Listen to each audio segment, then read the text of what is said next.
Good morning. Welcome to yet another Sunday morning discussion session where we invite authors and people from the literary field to have a candid discussion about their work. I'm Antra, and today our special guest is author Saugata Chakravarti.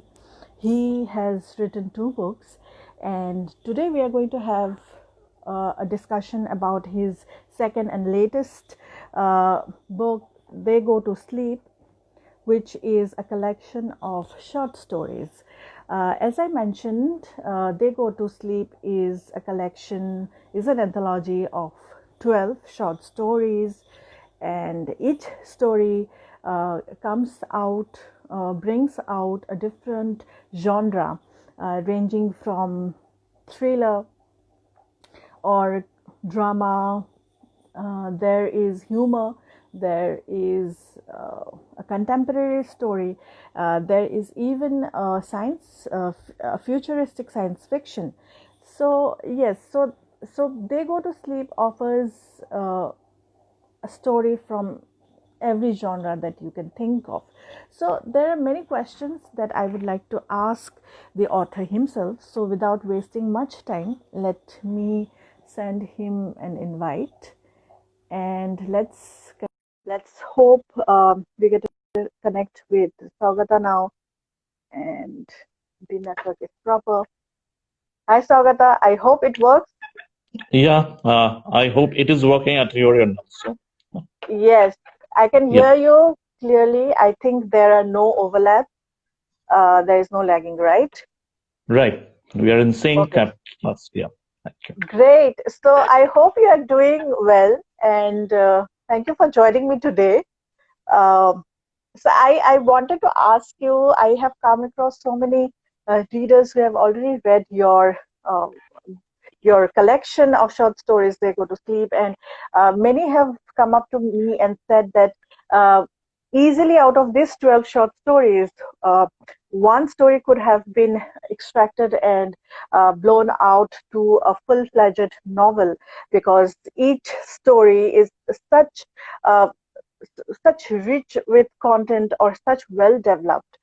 So I wanted to know from you, what was the idea, or what was your thought behind publishing a collection of short stories instead of uh, publishing a full-fledged novel? Sure. Yeah, you were right, and even I thought that a few, not only one, but a few of the plots could have been developed into a full-fledged novel or a novella, maybe. But these stories essentially were written for our in-house magazine. I work for the Reserve Bank of India, you might be Yes, knowing, right. and Hmm. we have an in-house magazine which is called Without Reserve. So we Okay. write there without reserve, and uh, the stories started flowing somewhere around 2010. The first story was written in 2010. The last one was in 2018. So there were 8 years over which these 12 stories have developed. Okay. Developed. And since there was some word limits or that format that I had to keep in mind, I went on writing short stories. Also, the work schedule doesn't permit me really to give much thought into or preparing for the novel. Though a lot of research still goes into writing a story, but developing it into a full-fledged novel would take much more time, which unfortunately I didn't have that at that point in time. Now, the second part of the question is why then? Why couldn't I wait for maybe writing a full-fledged novel before coming out with a book? Uh, that is not inspired but compelled by a particular circumstance. In 2018, Okay. I had a mini cerebral attack, and Oh, suddenly things started feeling topsy turvy for me.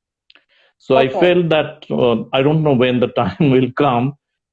Let's not wait for me to write a Hmm. novel before approaching a publisher, and that's how They Go to Sleep was born.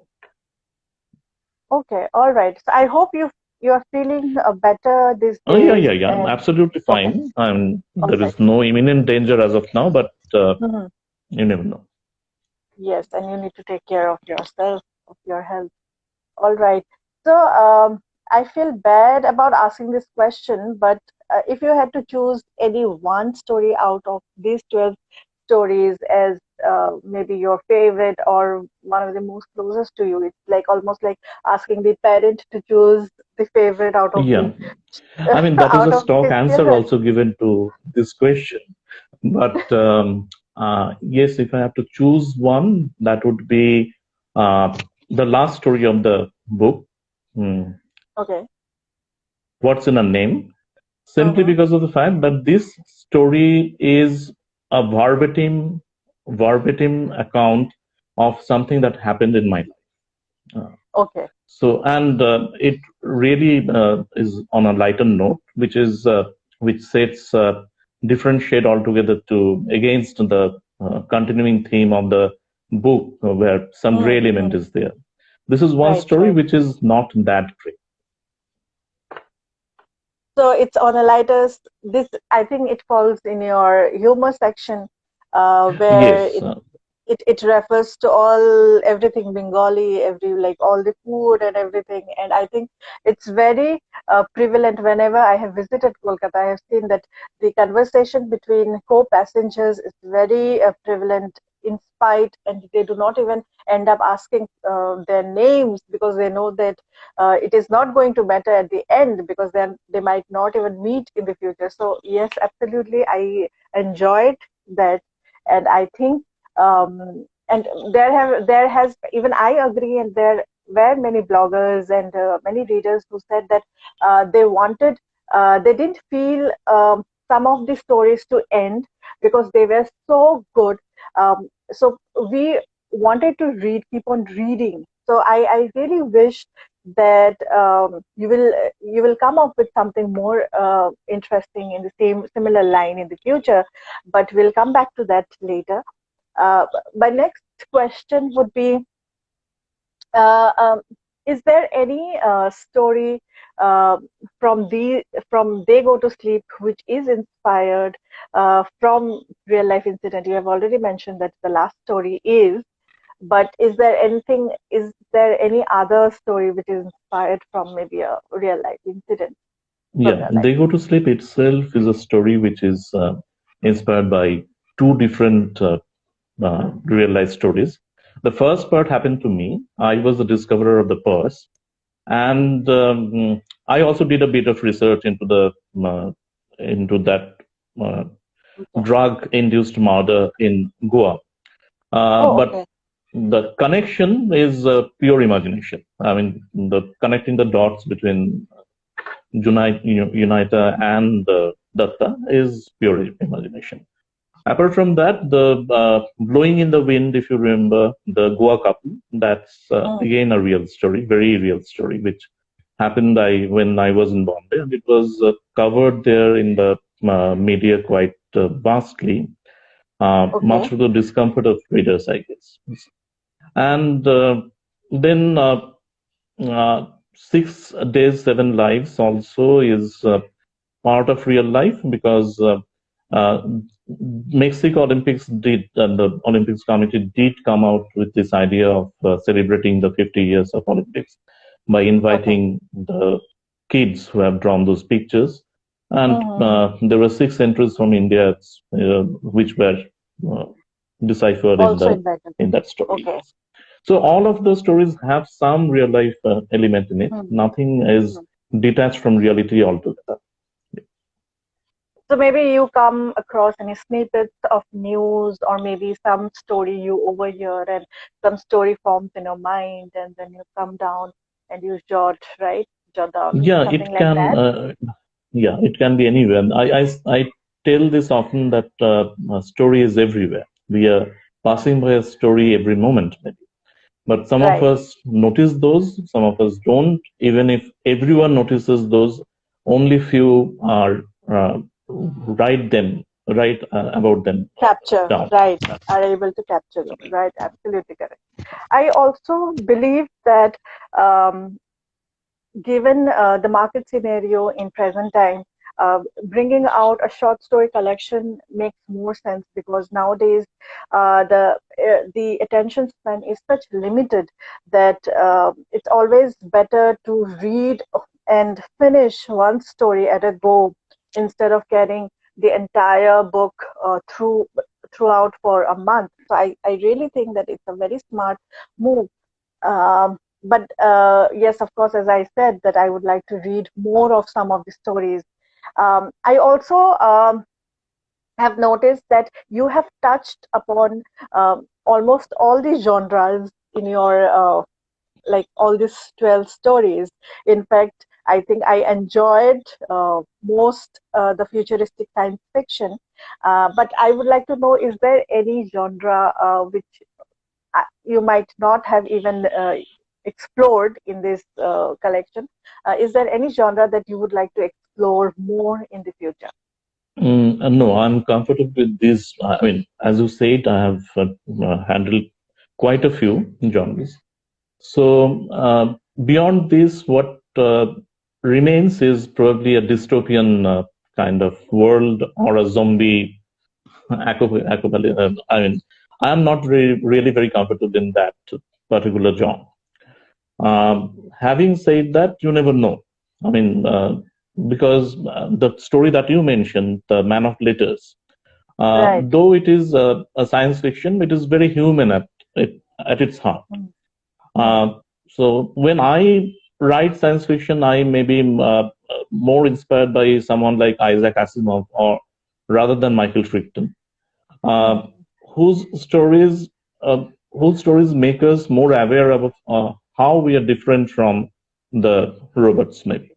Where and in my story, in fact, the robot appears to be more human than most of us. The human. So that line is now getting blurred, and I don't know when I also in my writing will cross that line and go into something like dystopian fiction. Right. So, would you like to read any of your favorite lines for us Sure, from why not? I from mean, this? then again, I'll go back to that. Uh, what's in a name? That Okay. part of the dialogue. I mean, Right. that probably will bring a smile onto the face of the listeners here Listeners. today. Yeah. Right. Right. So, if you have joined us earlier, then you probably know this story is about two strangers who met aboard a train, Falaknuma to Howrah, and they're essentially Bengalis. One boy and girl in their mid 20s or late 20s at the most, and the boy, after having gone through the entire train journey and having spent time with the girl, realizes that he hasn't really asked the name of the girl. So he comes back to Kolkata and tries the. Here I have to play that part. The big brother seeks help from him, and here is the conversation. He starts like his name is Shudipto in the story. Is there any way to get the passenger list for a train of a past date? Not unless the police ask for it, I guess. Oh, why? What happened? Met someone special in a train journey? Don't ask. I'm scavenging on everything remotely associated with Hyderabad in Facebook, without luck. Sounds interesting. Hyderabadi princess, is she? No, no, she is Bengali. Loves to eat Morola. Morola is a fish, by the way, small fish. Probably doing a PhD in Hyderabad. How the hell do you know all this? We're traveling together from Secunderabad to Howrah in a train. Yes. Okay, forget the PhD. How did you come to know that she loved Morola? She told me. I even offered a mochar chop. She ate one. Were we traveling on a train or dining at Bhajahari Manna? Bought them from one of the hawkers, I think in Kharagpur. Sudipto Road, brushing aside the taunt. Now, this conversation was going on on a Facebook chat. And you Okay. offered it to her just like that. We're talking for quite some time. Then of what help the passenger list would be to you? At least I will have a name to search for. Wait a minute. You know that she likes Morola, was cozy enough to offer her mochar chop, and you haven't asked for her name. No. It only dawned on me as I boarded the taxi that it was important for me to know her name. I hope you're not cooking up a story here. I'm serious. Is there any other way to find her out? You can try the RTI route. Will the railways give a reply? I knew any public body would, though grudgingly at times, respond to RTI query, and that too within a month, without fail, but needed to be sure that the desperately needed passenger list doesn't feature in the negative list for disclosure.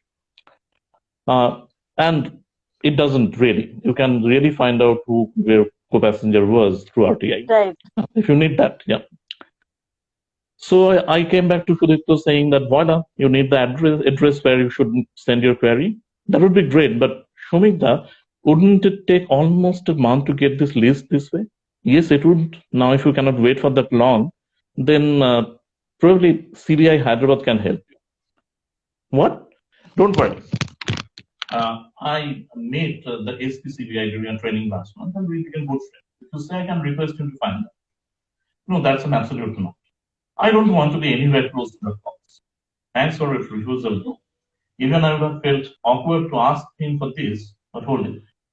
There can be another way, which is that brings us not to the close, but I will jump to the close there, which is today morning I was lecturing my cousin Shanghamitra on why she should never accept food articles from a stranger on a moving train or bus. And there she was, gushing out about how innocent and sweet was this guy who had offered her the chop last night on board of Falaknuma. The train, I heard, was late for an hour. Late for an hour. Right. So, thank you so much for reading those lines.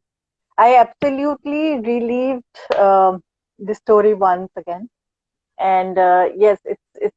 I think such stories from our life that we pass, we leave, like storytellers like you see this story and they capture it, just like we had discussed a bit earlier. For us, it's just like we are living our life, but then I think people like you would see the story behind it. So thank you so much for reading those lines, Saugata. welcome. Here, I would like to take a moment and also thank our viewers and my friends, your friends who have joined us to watch our discussion. And I would also like to inform you that Saugata's They Go to Sleep signed copy of They Go to Sleep is also available on our online bookstore, www.mysecretbookshelves.co.in. So yes, do visit us and get yourself a copy. We are also going through running our year-end sale, so we are offering further 20% discount. So the discount codes are mentioned on our story. So go through our story, grab the code, and get yourself a copy of Saugata's They Go to Sleep. I know, Saugata, as you had mentioned that you are working for RBI. So I always used to think that people who work at RBI, they are always minting money, they are making money. And have you been able to go and see that process? Like, would you be in a position to discuss that with us? Yeah. In RBI, we're lucky enough to have seen that process, though from quite a huge distance. I mean, I have seen tigers from closer quarters than note printing process. So you are basically on the third floor gallery from which you have to see something that is going on the ground floor. Though yes, minting money is not our business really. We only make the indent. The money is printed by government presses and two presses which are owned by RBI only, but we have a subsidiary for that. Too technical to get into it. Right, yes. But I'll give you an anecdote here. In the training college that we undergo our induction as probationers in RBI, they take that is in Chennai, and they take us to the tour of Mysore Printing Press, which is owned by Okay. RBI. Okay. So one of our colleagues there, he, after seeing the entire process, he asked the instructor whether the governor comes to the press or the notes are sent to the governor's house. To The instructor sign. was aghast. I mean, he said, "Why? Why should the governor come?" No, then how he would sign those notes? I mean, this is probably on a lighter vein, but this had really actually happened in front of our eyes. Anyway, that. But I think I also know that the currencies are not printed regularly. It's only, I mean, not even yearly. It's, I think, certain period of time or point of time when the currencies are printed and released to the market. I don't think they're done regularly. So I know this much. But then it's always the idea of, RBI people. So I also know, Saugata, that you are into wildlife photography and you also love to travel. So if you were given a chance, then which hobby would you like to pursue most, apart from Right now, writing and it's the working? most important hobby related with writing, that is reading. Okay. Except for that, I don't really find time even for wildlife photography. Is a thing of past. Now it seems like fleeing from the past. And nowadays, I don't even take many photographs. I look through the viewfinder uh, and try to just remember those. I mean, the view through the finder is something different than what we see through our bare eyes. Through our own eyes, right? Yeah. So that is only for my eyes right now. So reading is the only hobby that I'm pursuing alongside Right. writing.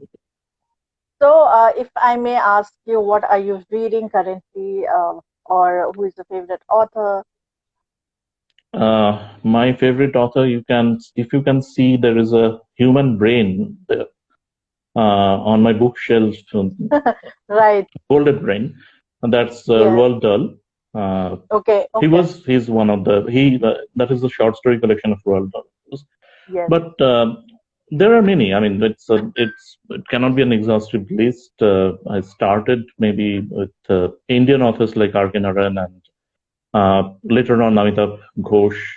They are inspirational. And among the foreign authors, there are many again.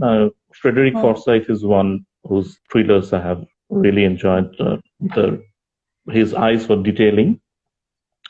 Jeffrey Archer's short stories, again of late, Right. are quite favorite with me. And being a Bong, I have a list of Bengali authors whom others may not be able Absolutely. to really, appreciate. And I'm reading, since you mentioned being Bong, so I'm reading Samit Basu. He's a very new author. He has recently released a science fiction, Chosen Spirits. So I'm reading that, and I think I'll enjoy. I also know that we need to read more and more of Indian authors. So I try to do that most of the time. So with that, we have come to the end of the session. But before I say goodbye to you, I would like to know if you are willing to share a sneak peek of your next book, any other upcoming projects that you're working on. Yeah. Now, I have been working for last 1.5 years for a novel this time, thankfully. Okay. This and it will have some snippets from my experience as a central banker also. This is about a fraud, a con man who had done his con in the United States of America from the year 1982 to 2019, 37 years, $2 billion. So his life and works will be captured in the book, which is tentatively titled "The Prince of Fraud." Okay, all right. And is it? I'm assuming it to be a thriller genre, mixed It's a thriller, but it will also have a peek inside the criminal mind of Okay, a con man. psychological thriller maybe. Yes, yeah. Okay, all right. And I just remember that about your first novel, which is, I think, inspired from your your corporate life, your office life. So, would you like to share something about that as well? Your first book. The insider account is not only about our life in RBI. Yes, a part of it Okay. definitely is about RBI and the personalities that we have come across. One particular incident from that insider account I can tell you again as an anecdote. I believe in anecdotes. Okay. I was working in the central office then in Mumbai. It's a 25-story building in the prohibited zone. It's just beside the naval dockyard there. And our governor sits on the 18th floor. Normally, whoever wants to meet the governor, even dignitaries, they come with prior notice and all that. But it so happened that day that two gentlemen, they came unannounced. But because of their stature, they had to be taken to governor, and the governor made them for a brief while. The incident happened while they were coming down from the 18th floor. And I boarded the lift from 20th. It stopped at 18th. The security officer was attached to the governor. He was accompanying these two gentlemen. And he was sweating profusely in the air condition. So I just signaled to him what happened. He said, "No, just keep mum." Quiet. He asked one of the gentlemen who was in his three pieces about their vehicle. Where is it? If I can bring it to the foyer. He said, "Nothing doing. Don't bother." With a shake of hand, we came down and crossed the lobby, and at the exit, one of the gentlemen told the security officer that we'll take care of our vehicle from here.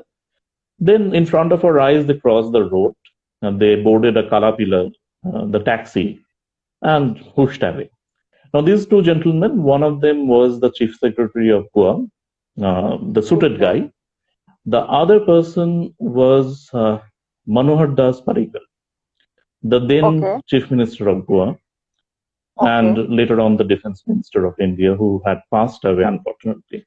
So that is one personality. I mean, we have seen many, and insider account is about people like them. Manohar Parrikar is one of the only VVIP maybe, who is mentioned in the book, whom I have seen in this particular incident from few inches. And I was influenced by the way a sitting chief minister can behave, and what we see normally in Indian politics. Yes, right. So yes, that's very intriguing story. So thank you so much, and I can't wait to read your next book. I know it is going to be thrilling, like your They Go to Sleep, and all my best wishes for your upcoming book, as well as both the books that are doing good, right now. So thank you so much, Saugata, and I wish you. Thank you for this platform, and sorry for the initial hiccups. No, that's absolutely all right. Yeah. I think that's the charm of going live and not doing a recorded thing. So thank you, and I wish you a good Sunday and a week ahead. Thank you so much. Same to you. Take care. Bye. Thank you for everything. So guys, that was Saugata Chakravarti, the author of They Go to Sleep. It is a collection of short stories, and it is also available on our online bookstore, mysecretbookshelf.co.in. And we are running our end of year sale, so you get like 20% discount on top of the running rate. So go through our website and get yourself a copy. Next Sunday, I'm going to be here again in front of you with another guest. And do join me. And till then, take care. Happy reading. Bye.